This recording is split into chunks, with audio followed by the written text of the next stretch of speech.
د نېشنل میډیا درنو لیدونکو سلامونه او نیکې هیلې مې ومنئ. نن را سره په اسلام آباد کې د یونیسیار چې کوم ویان دی قیصر افریدي صاحب په خپرونه کې میلمه دی. له ده سره د افغان مهاجرینو او هغه افغانان چې کوم په افغانستان کې د سقوط څخه وروستو پاکستان ته راغلي دي د هغوی په مشکلاتو باندې خبرې کوو. قیصر صاحب ستړي مه شئ. ډېره مهرباني. قیصر صاحب په لومړیو کې راته دا ووایئ چې د پی او آر کارډ د ایکسټینشن موضوع چیرته ورسېده؟ څنګه چې تاسو ته پته ده چې 14 لکه افغانانو سره خویندې ورونو سره د هغوی سره پی او آر کارډ یعنې پروف اف رجسټریشن کارډونه دي او د هغې میعاد دغه په 13 جون باندې ختمیږي. نو دې حوالې سره موږ حکومت سره په خبرې اترې ورسره کوو او امید دا دی چې ډېر ژر به دغه کارډونه چې کوم دي دا به ایکسټینډ کړلی شي. که چیرې 30 جون 13 جون را رسیږي او هغې پورې حکومت ټیم نه ایکسټینډ کوي نو دا خو به د دې باعث نه کیږي چې د پولیسو لخوا افغانان ونیول شي چې ستاسو ډیټ ایکسپایر شوی دی؟ دې کې مخکې به هم چې دغه رنګې یو صورتحال به جوړ شو او کارونه به ایکسپایر شو نو دې کې به حکومت په بیا سیفران وزارت او بیا انټیریر منسټري او بیا نوټیفیکیشن به وکړو هوم ډپارټمنټس ته او بینکونو ته. ظاهره ده چې چا سره چې پی او آر کارډ وي نو هغوی سره هغوی کولی شي چې بینک اکاونټ هم خلاص کړي. نو سټیټ بینک ته او هوم ډپارټمنټس ته موږ حکومت به ورته نوټیفیکیشنز به ورته ولیږل او هغوی ته به یې وویل چې دغه چې کوم کارډونه دي دا اوسه پورې دا اوس هم ویلیډ دي او هیڅ قسمه اکشن د دې خلاف باید چې وانه اخیستلی شي. نو ظاهره ده چې زموږ کوشش هم دغه دی او امید کوو چې دا کارډونه اوس ایکسټینډ کړلی شي او که هم نه هم شو او یو هفته 2 هفتې ډیلی هم شو نو نوټیفیکیشن به مونږ ایشو کوو او هغه به بیا مونږ چې کوم نوټیفیکیشن حکومت په خپل چې کله هغه ریلیز کړي نو هغه بیا مونږ په خپل چې کوم زمونږ سوشل میډیا پلیټفارمز دي که هغه فیسبوک دی یا ټویټر دی یا نور زمونږ چې کوم د یو ان ایچ سی آر پاکستان واټس اپ کوم ګروپ دی په هغې کې مونږ دا نوټیفیکیشن بیا مونږ ولیکو. یو میاشت کېږي شاوخوا چې پی او آر کارډونه بلاکېږي د خلکو د هغوی خو مختلف وجوهات وایي. ستاسو په خیال څه وجوهات دي چې پی او آر کارډونه بلاکېږي؟ دې حوالې سره خو موږ سره داسې څه انفارمیشن نشته. که داسې څه کیسز راغلي نو ظاهره ده زموږ دغه چې کوم کارډونه دي دا د نادرا په سیسټم کې دي که نه. ظاهره ده چې کوم په 2006 کې نادرا یعنی حکومت پاکستان د نادرا په تور باندې دغه د یونیسیار په مرستې سره دا کارډونه نادرا په سیسټم کې دي. نو که داسې څه ټیکنیکل یا ګلیچز پکې راغلي یا نور داسې ستونزې نو زموږ چې کوم همکاران دي هغې باندې دی فالو اپ کوي نادرا سره چې آیا څه وجه ده چې دا کارډونه که بلاک شوي. ځکه چې ځنه د پاکستانیانو هم دغه مشکلات دي نو هغه بیا چې فالو اپ وکړي نو بیا دې سره دغه شي ورسره بیا هغوی پې چې کوم مشکل یې هغه ورته حل کړي. تازه ویل کېږي چې څوک د پاکستان ویزې ته اپلای وکړي نادرا د خوا نه د هغوی پی او آر کارډ بلاک کېږي یا چې څوک آوټ سایډ پاکستان نه پی او آر کارډ لري هغه ټریول کوي افغانستان ته هلته هم د هغوی پی او آر کارډ بلاک کېږي. دې کې خو داسې ده ظاهره ده چې دا کوم پی او آر کارډ دی نو دا خو ټریول ډاکومنټ نه دی که نه. دا یو داسې کارډ دی چې هغه په دې باندې افغان خویندې ورونه کولی شي چې هغه دلته کې ژوند وکړي په پاکستان کې او دا د مهاجر کارډ دی. نو ظاهره د مهاجر هغه څوک دی چې کوم د خپل وطن نه دلته راغلي او هغه دلته کې ژوند کوي نو دا ټریول ډاکومنټ نه دی. دا د دلته د اوسېدو دپاره یو کارډ دی. نو حکومت په دې حوالې سره فرام ټایم ټو ټایم داسې یو دغه راوړي مخې ته چې هغه مثلا که دوی یا ټریول کوي یا په بارډر باندې څه ځای کې داسې کنفرم ریپورټ شته هم نه دي خو بیا هم بعضې داسې دغه یي چې اپډیټس وي چې په هغې کې به دوی دا یا بلاک کړي یا دغه یې کړي. ځکه چې کله افغانان خویندې ورونه چې کله بیرته افغانستان ته ځي په خپلې خوښۍ باندې او هغه زموږ چې کوم والنټري ریپیټریشن سنټرز دي هغې ته راشي نو د نادرا چې کوم هلته دغه دی ډیسک دی هغه هم هلته کي د یو ان ایچ سی آر همکاران زموږ هم هلته کي. نو دا چې کله دوی په خپلې خوښۍ باندې بیرته افغانستان ته ځي نو د دوی د کارډونه کټ کېږي او د نادرا د ډیټابیس نه هلته کې هم هغه لرې شي هغه ډي رجسټرډ شي. د دې مطلب دا دی چې دغه چې کوم دغه دی افغان دی هغوی بیرته په خپلې خوښۍ باندې افغانستان ته لاړ، نو دلته نه د نادره د سیسټم نه هغه لرې شي. نو که داسې څه دا راغلي مخکې کې اوس لیټسټ ډیولپمنټ په هغې باندې زه پرې نور معلومات رالم او بیا په دې باندې که یو کس مهاجر وي دلته هغه غواړي آوټ ساید ورلډ ته ټوریزم ته لاړ شي، افریقا ته، چاینا ته بزنس دپاره او هغه مجبوریږي چې ویزه واخلي، ظاهره خبره ده د په آی ډي کارډ باندې لیکل شوي افغان سیټیزن کارډ دی، پاکستانی نه دی، نو چې کله دی آوټ ساید ټریول هم کوي فور ایگزامپل افریقا د کنټري نه د افغانستان، نو هلته هم دا شبهات اوس پیدا شوي دي چې نادره والا ستا کارډ بلاک کوي درپسې. نو دې کې به څنګه ما مخکې وایي چې دغه کوم پی او آر کارډ دی دا د ټریول دپاره نه پاسپورټ باندې چې خلک ځي هغه که پاسپورټ هغوی سره خپل ظاهره ده که کوم کوي یا ځي نو هغه زموږ په نوټس کې نه یا د هغه ظاهره د حکومت په دغه کې نه مخکې خو به نه وو، اوس که داسې څه پالیسي راغلي چې تاسو ته خبر نشته دې حوالې سره که څه دې کې وي نو هغې باندې به زه اپډیټ سالم، خو ظاهره ده څنګه چې ما مخکې وویل نو دا چې کوم کارډونه دي دا دلته د اوسېدو دپاره دي. نو بیا که څوک ځي اکثر دوی ویزه هم والي پاسپورټ باندې هغه لاړ شي. نو اوس که داسې څه پالیسي مخې ته راغلي نو په هغې باندې زما سره که نوي معلومات وي او بیا تاسو سره شریک کوم. خلک ځکه پریشانه دي، دوی وایي چې کله یورپ ته خلک ځي 3 کاله 2 کاله پس هغوی ته همالته د اسایلم ډاکومنټس ورکړي، یونیسیار هلته هم وي، هغوی افغانستان ته راځي، هغه ملکونو کې هغوی ته مسله نشته، ولې موږ دلته 40 کاله تیر کړي، موږ چې افغانستان ته ځو زموږ کارډونه ولې بلاک کیږي؟ څنګه چې ما مخکې وویل دلته کې خو دا خو که څوک په ویزې باندې دلته راځي نو ظاهره ده چې هغه بیا کولی شي چې دلته ژوند هم وکړي، بیا که درېیم هیواد ته ځي هلته هم تللی شي، بیرته افغانستان ته هم تللی شي. خو دلته کې په ډېرو داسې ملکونو کې ظاهره ده چې کوم ځای کې ازایلم هلته نورو ملکونو کې هم ازایلم چې کله والي نو هلته ته داسې ډایرکټ نشي تللی، ظاهره ده ته به هلته کې به اوس که یو مهاجر خو دا وي چې لکه کوم د مهاجر کارډ دی که نه دا خو هغه خلکو ته ورکړلی کېږي یا ورکړلی شوی چې هغوی دا ګڼي چې هغوی بیرته افغانستان ته نشي تللی، نو دا کارډ یا دا اسناد دا ډاکومنټس هغه د دې دپاره وي چې هغه دلته کې پاتې شي، پې باندې نه کې په هغې باندې هغه ټریول وکړي. نو بیا ظاهره ده چې د هر یو حکومت دغه یو پروګیټیو وي چې هغه خپل امیګریشن لاز چې کوم دي هغه دغه کړي امپلیمنټ کړي یا خپل لاز یو ملک کې امپلیمنټ کړي. نو دې حوالې سره ظاهره ده چې چیلنجز دي، ستونزې، خو دا ده چې دا داسې ده چې دلته کې اوس د نورو د دې لپاره هم موږ مختلف چې کوم دا نوي کوم افغانان راغلي دي دغه نه د افغانستان نه راغلي دي د هغوی دپاره هم موږ حکومت سره په رابطه کې یو. تاسو په میډیا کې کله چې دلته اسلام آباد کې دا حالات په سختېدو ستاسو هم خبرې راغلې وي، پنجاب ګورنمنټ هم یو لیټر جاری کړی و چې کوم افغانان کمپلیکس کیسونه لري، جوائنټ کیسونه، د چا چې ښځه ای سی سی کارډ لري یا د چا خاوند سره ای سی سی کارډ وي، دې خلکو ته به څه مشکل نه وي. ولې موږ ولیدل ډېری داسې خلک چې هغو جوائنټ فیملیانې وي، کمپلیکس کیسونه وه، جکیم ته چې به ولیدي هغې د هغه ځای نه ریپورټ کړو، دې باره کې تاسو څه کړي دي؟ نو دې حوالې سره خو حکومت هم دغه شی کلیر کړی و چې کم خلک چې چا سره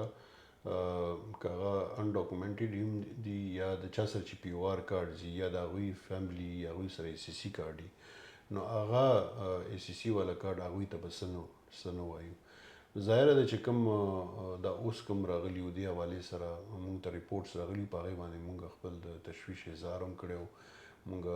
حکومت ته هم دغه میسج ورسولی و چې دغه خلک باید چې کم خلک هغه بیرته افغانستان ته نه تلل غواړي باید چې هغه ونه لیږلی شي هلته، او سپیشلی دا کوم د 2021 کې چې کوم راغلي وي یا د هغې نه پس کوم راغلي نو په هغې کې هم لکه هغوی دا ګڼل چې مونږ که بیرته افغانستان ته لاړ شو نو هلته مونږ ته خطر کیدی شي. په هغې کې ظاهره ده چې تاسو ته پته ده چې کوم هیومن رایټ اکټیویسټ دي یا جرنلسټان دي یا کوم ریلیجیس ماینورټیز دي، ایتنیک ماینورټیز دي، یا پکې څه سندرغاړي، میوزیشنز وغیره یا بعضې داسې خلک وو چې هغه تېر حکومتونو کې کار کړی نو هغوی دا ګڼل چې مونږ بیرته که افغانستان ته ځو نو هلته مونږ ته خطر کیدی شي. نو په دې کې بیا مونږ ظاهره ده چې حکومت ته دا ویلي چې دا خلک واپس نه کوي او 2023 کې چې کله انوارالحق کاکړ اعلان وکړ چې د پاکستان نه الیګل فارنرز چې کوم دی ډیپورټیشن مونږ شروع کوو، دلته خبره په میډیا کې سټیټ دا نه کوي چې افغانان دی وایي چې الیګل فارنرز. مونږ وینو په حاجي کیم کې افغانان ځکه به درته یادوم چې هلته هغوی یونیسیار سره کیسونه لري، داسې افغانان چې هغوی سره ټریکینګ آیډیز دي ویلیډ دي، په هر یو کنټري کې چې ستا ویزا ایکسپایر کیږي ته به ویزا ایکسټینشن ته اپلای کوې. دلته چې کوم افغانانو موجوده صورتحال کې ویزا ایکسټینشن ته اپلای کړې ده لیګل، هغوی حاجي کیم ته چې یوړل شي هغه د هغه ځای نه ډیپورټ کیږي، حالانکې دغه کسان یونیسیار سره هم د دوی سکرینینګ او انټرویوګانې شوي دي. دې باره کې تاسو سټیټ نه څه ریکویسټ کړی که نه چې دا خلک خو دلته لیګلي دوی ایکسټینشن ته اپلای کړي، دا ولې ډیپورټ کیږي؟ نو دې حوالې سره موږ حکومت سره بار بار همدغه خبره کوو چې دا خلک ظاهره ده چې کوم دلته کې پاتې کیږي او هغه په راغلي دلته کې ژوند کوي او که دوی دا ګڼي چې بیرته افغانستان ته دوی نشي تللی، نو په بعضې هغه کې چې زموږ کوم اسناد وو هغه خو دوی په بعضې موقعو باندې هم ومنل او په بعضې کې به چې کوم دی هغوی کې څه داسې ډیپورټیشن هم شوي دي چې د هغوی کیسونه موږ سره وو دلته په یونیسیار کې رجسټرډ وو. نو دې حوالې سره موږ حکومت سره بار بار دغه کوو، موږ خو ایډوکیسي کولی شو، ظاهره د اواز اوچتولی شو، خلکو ته دوی ته ویلی شو چې تاسو دا مه کوئ، خو بعضې داسې دغه وي چې هغوی داسې انسټنسز دي چې هغې کې خلک واپس تللي دي، ډیپورټیشن شوی دی، په هغې باندې موږ د خپل تشویش اظهار هم کړی دی. نو په دې کې دا دی چې اوس موږ حکومت نه دا خواست کوو چې 13 څلوېښتو 15 څلوېښتو کارونه چې څنګه حکومت د پاکستان خلکو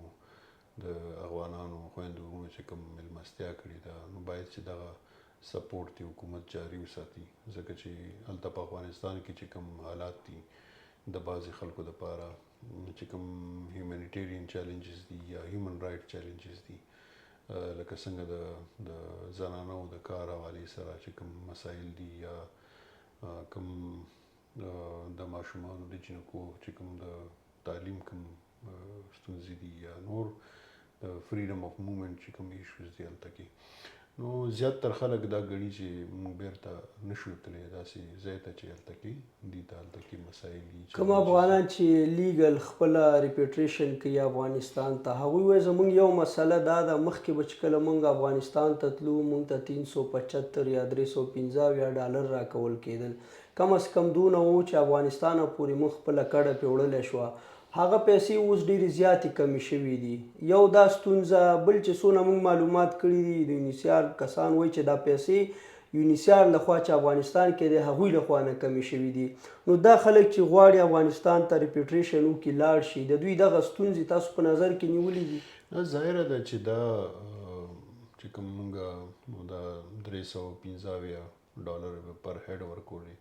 او دې نه علاوه 700 ډالر موږ پوره فامیل ته به ورکول. نو ظاهره ده چې څنګه تاسو ته پته چې په پوره دنیا کې چې کوم د فنډینګ کنسټرینټس دي هلته کې معاملات چې کوم دي د بجټ ایشوز چې کوم دي د هغې د وجې زموږ هم لکه فنډینګ کم شوی دی، نو د دې د وجې موږ بیا دا وکړو چې دغه چې کوم کیش ګرانټ دی دا موږ ریډیوس کړو، خو ظاهره ده چې که داسې څه موقع راځي او زموږ دا فنډینګ بیا زیاتېږي د بار ملک هیوادونو طرف نه، نو ظاهره ده دا بیا کیدای شي زموږ بیا په دې کې دغه وکړو، دا به موږ ریویو کړو،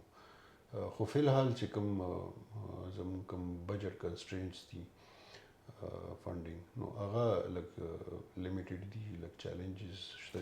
د فنډ خبره مو وکړله، د یونیسیار په سوشل میډیا اکاونټس باندې څه وخت مخکې د چکدرې د پی سی ایم آفیس خبر راغلی چې کلوز کیږي، اوس تازه د میانوالي راغلی دی، زه هلته تللی وم افغان ریفیوجي سره ما انټرویو مو وکړه، هغوی ډېر فریاد کوو چې ګرمي ډېره زیاته ده او دلته د ډېرو ضلعو نه خلک راځي، د میانوالي چې کوم پی سی ایم سینټر دی د دوی چې کوم پی او آر پورې تړل شوي مشکلات دي، که دا دې ځای نه بندېږي او موږ لاهور اسلام آباد ته ځو، نه دا چې اقتصادي مشکلات دي بلکې په لاره کې هم موږ په چک پوینټ یو ځای کې نورو ستونزو سره هم مخ کېږو. نو هغوی دا وایي که چیرې فنډ کم وي یونیسیار دی په خپل مین آفس کې یو کولی شي لږ خپل امپلایز کې لږ څه تغییرات راولي، یا مثلا اوس تازه اوازې دي چې په اټک ښار کې د شارپ افیس هلته یو برانچ کولاویږي یا د هغوی یو بل افیس کولاویږي نو هلته هم یونیسیار پارټنر دی هغه سپورټینګ دی نو دوی وایي چې زموږ نه ولې دا زور وباسي چې موږ ته مشکلات پیدا کیږي نه دا خو چې کومې فیصلې دي دا خو مخکې داسې شوي وو چې موږ به یو سنټر به بند کړو هلته کې به ظاهره دا کیس لوډ به لږ کم شو خلک به لږ کم شو د هغې کې به ظاهره ده کوم پی سی ایم سنټر کې کارډونو کې چې کوم چینجز خلک کوي دغه کوي نو هغه خو داسې نه وي چې روزانه لکه ډېر تعداد کې خلک چینجز کوي په خپل نوم کې یا په ډیټ آف برث کې یا په دغه کې رجسټریشن وغیره کې نو ظاهره ده چې هغه مونږ مخکې هم داسې کړي دي چې لاهور سنټر مونږ یو ځل بند کړو بیا مونږ کولاو کړو بیا مونږ ګورو چې کم ځای کې مونږ ته ضرورت دی یا ظاهره ده چې کم لږ خلک دي د هغوی دپاره خو مونږ بیا دا نشو کولی که نه او کومه پورې چې تاسو د یونیسیار د سټاف خبر وکړه نو د دې فنډینګ د وجې زمونږ چې کوم همکاران دي هغه هم افیکټ شوي دي هغه په دې کې مونږ باندې تقریبا 30-40% کټ راغلی دی لکه داسې نه دی چې صرف مونږ خپل چې کوم اپریشنل کاسټ دی هغه هم کوم ورسره زمونږ چې کوم دغه دی کوم زمونږ دلته کې هم زمونږ سره دلته کار کوي هغه کې هم کټ راغلی دی نور زمونږ چې کوم وسایل دي په هغې باندې مونږ ډېر زیات دغه لګولی دی نو ظاهره دی چې چیلنجز شته خو دا ضروري نه دی چې دا پرمننټ کیدی شي چې که داسې کیسونه وي چې هلته زیات کارډونه خلک مطلب موډیفای کوي یا دغه کوي کیدی شي مونږ بیا کولاو کوو دا خو دا مونږ کوو دا خو اپریشنل دغه دي زمونږ دا کوم ځای کې کولاو کوو بیا یې بند کوو بیا یې کولاو کوو نو دغه ایډجسټمنټس چې کوم دي هغه مونږ کوو سره د ریفیوجیز تاسو ته پته ده دلته مشکلات ډیر زیات دي په سرکاري یونیورسټیانو کې دوی ته د عامو پاکستانیانو په حساب اډمیشن نه میلاویږي داسې ستاسو کوم دغه شته دی پروګرام چې چېرته ولنریبل ریفیوجیز وي یونیورسټیز کې یا جنۍ یا هلک هغوی نشي کولی فاینانشلي خپل ځان سپورټ کړي ستاسو د خوا نه هغوی ته څه سپورټ شته نو دې کې خو مونږ ظاهره ده چې یو خو سکل ډیولپمنټ چې کوم زمونږ پروګرامونه دي هغه هم روان دي د نیوټیک سره زمونږ دغه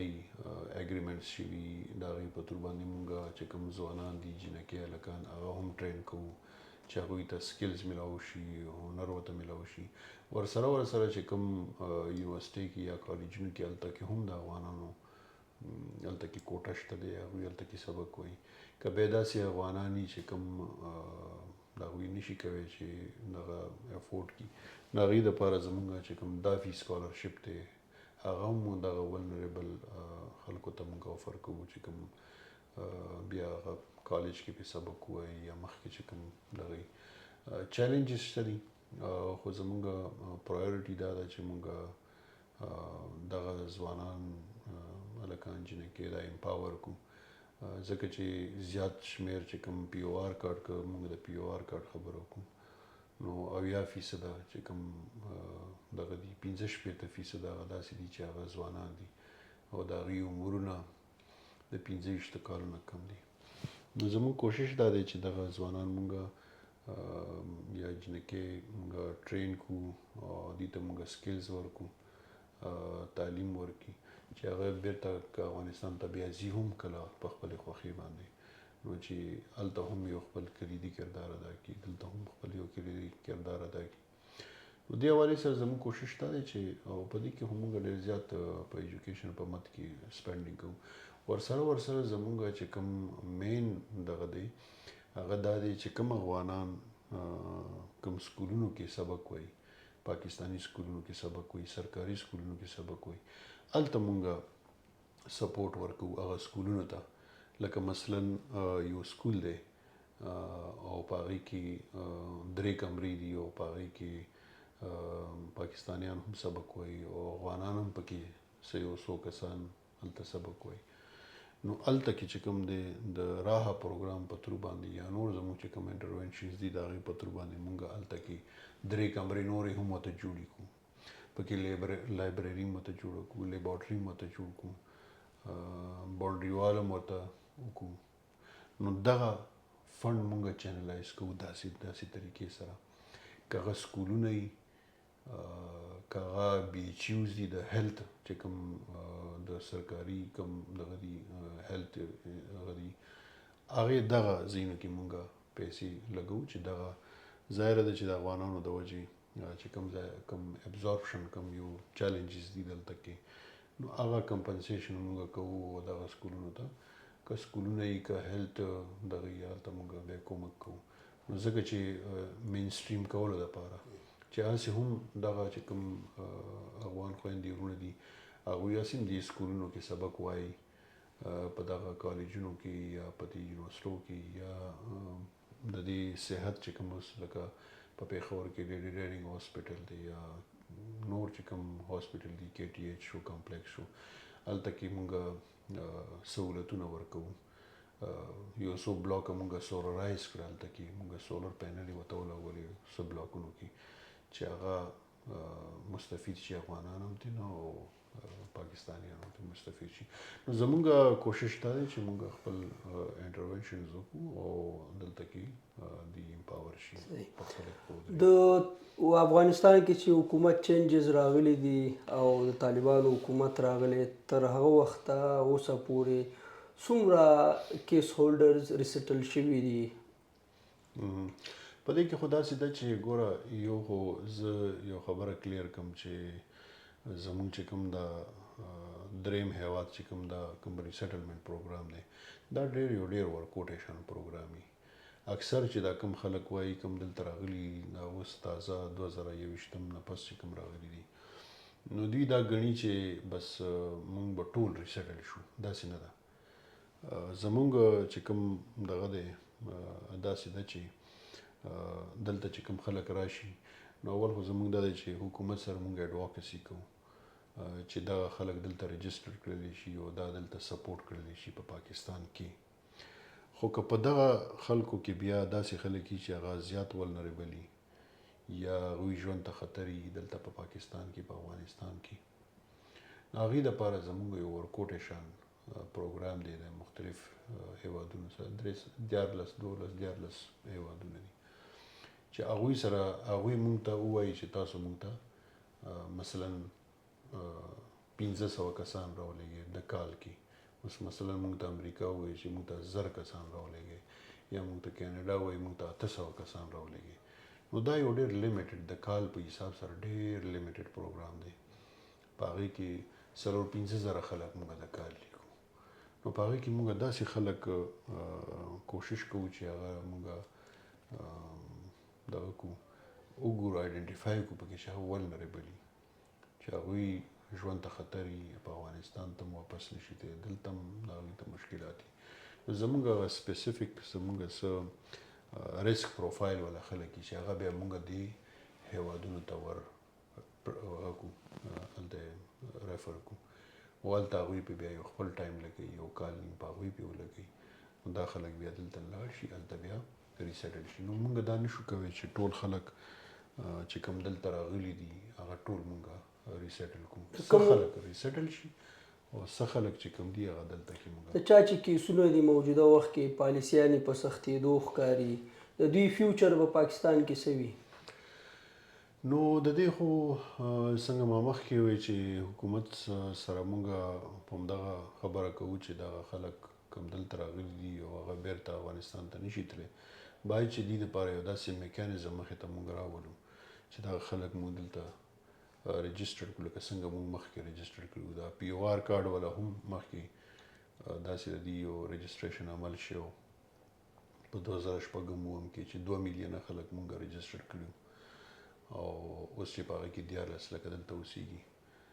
دې نه علاوه چې کوم افغان سټیزن کارډ والا ای سی سی والا هغه هم بیا حکومت په 2019 کې بیا رجسټر کړل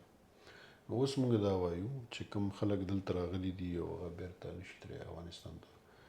نو دغه خلک باید چې رجسټر کړلی شي دې ته څه داسې اسناد ورکړلی شي چې دلته کې ژوند وکړي او رجسټر شي او خپل ماشومان تعلیم ته ولېږي او نور چې کوم د صحت او د نور کوم فیسیلیټیز دي چې هغه ویل کړي نو ظاهره د ډاکومنټیشن چې کوم دی هغه ټولو نه مهم شی دی اول چې ډاکومنټیشن وشي نور مسلې چې کومې دي ستونزې دي هغه بیا حل شي ځکه چې د افغانانو سپیشلی دا اوس چې کوم راغلي دا چې کوم پخوا راغلي هغه خو ورسره ټو سم ایکسټنډ هغه دغه شوي دي دلته انټیګریټ شوي دي مطلب ژوند یې دلته تیر کړو خو چې دا کوم اوس راغلي نو دي چې کوم فیوچر دی هغه لکه انسرټن دی. کوم خلک چې افغانستان ته ډیپورټ شوي چې UNHCR سره کیسونه لري د دوی کیسونه به څنګه وي دا به اکټیو وي که نه ډي اکټیویټ کیږي؟ دې کې خو دا ظاهره ده چې کوم خلک هلته دغه شوي دي ډیپورټ شوي دي او هلته هم په هغې باندې مونږ فالو اپ کوو لګیا یو او هلته زموږ چې کوم دغه دي همکاران دي هغه هم په دې باندې فالو اپ کوي نو ظاهره ده چې کوم کیسز دي هغه خو ورسره مونږ په هغې باندې فالو اپ کوو نو سیستم کې خو ظاهره دی خو دا دی چې دلته په اسلام آباد کې سختي شته دی په دې باندې موږ حکومت هم دا وی چې هغه خلک چې بیرته ډیپورټ شوي واپس پاکستان ته راځي UNHCR سره د دوی کیس اکټیو دی که هغه ډي اکټیویټ دی؟ هغې باندې چې کوم دی په هغه خو زموږ په سیسټم کې اول یي که نه ورسره یي نو هغه بیا موږ ګورو هغې باندې فردر فالو اپ کوو چې په دې باندې اوس له دې څه دغه کېدی شي هلته کې